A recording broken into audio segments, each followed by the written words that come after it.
Dios les bendiga, hermanos, una vez más. La lección número 2 se trata sobre datos importantes del libro de los Hechos. Versículo a leer, versículo 3 del capítulo 1. A quienes también después de haber padecido, se presentó vivo con muchas pruebas indubitables. Los Hechos de los Apóstoles. El título en bantú, que es una lengua africana, de los Hechos de los Apóstoles es Palabras concernientes a obras.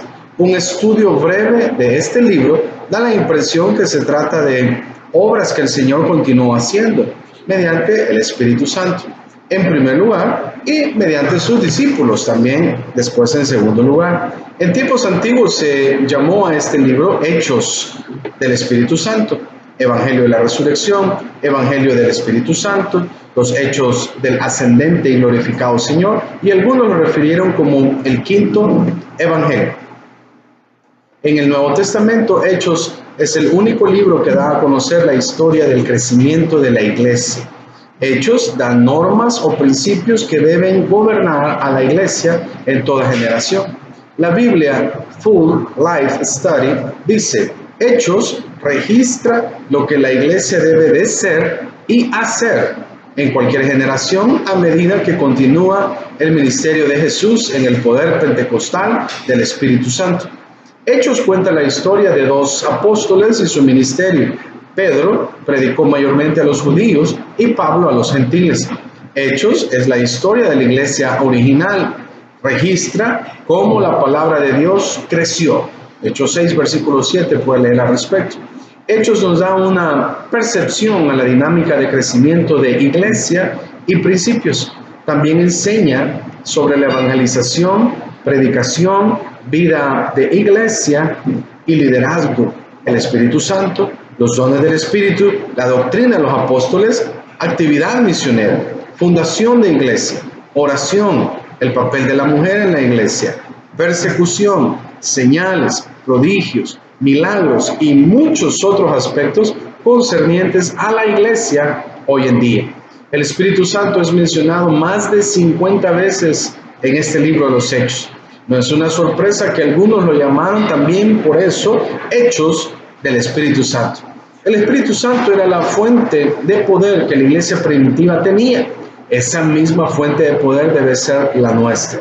Jesús lo había prometido, tal poder en el versículo 8 del capítulo 1. Vemos que el bautismo y ministerio del Espíritu Santo imparte 6 cosas. Número 1, poder. 2, denuedo. 3, temor de Dios. 4, sabiduría. 5, guía. Y 6, también imparte dones espirituales. El libro de los Hechos cubre los primeros 30 años de historia de la iglesia y lo lleva al mundo de la iglesia de la primera centuria. Algunos piensan que sería emocionante volver a la primera centuria. Sin embargo, el Espíritu continúa moviendo en el siglo de hoy. Nosotros continuamos viendo los milagros del libro de los Hechos, llevándose a cabo hoy en día, aún en una dimensión más grande. Países reportan que miles están recibiendo el Espíritu Santo en un solo servicio. Los ojos de los ciegos son abiertos y gente está siendo resucitada. Estamos viviendo en un día de tremenda oportunidad. El autor Peter Wagner, en su libro titulado Coraza de Oración, dice que más de 392 millones de pentecostales fueron reportados a nivel mundial en el año 1991. Él dice que nunca ha habido un movimiento que haya crecido tan rápido como el movimiento pentecostal en los últimos 30 años. También Peter Wagner dice que en cualquier ciudad grande donde están expuestas a las iglesias nuevas y al cristianismo, las iglesias más grandes usualmente son pentecostales. De las 20 iglesias más grandes en el mundo con miembros que exceden los 20,000 en cada iglesia local, 14 de ellas son iglesias pentecostales.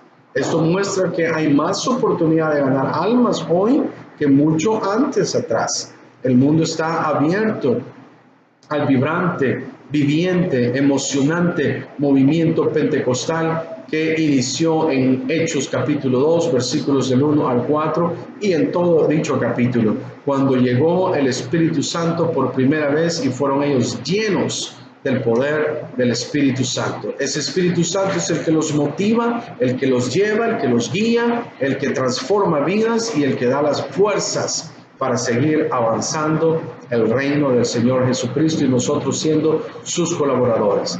Hermanos, esa es la lección número 2. Sigamos aprendiendo, sigamos edificándonos con el manual de entrenamiento de Dios para la iglesia de hoy. El Señor Jesucristo les bendiga.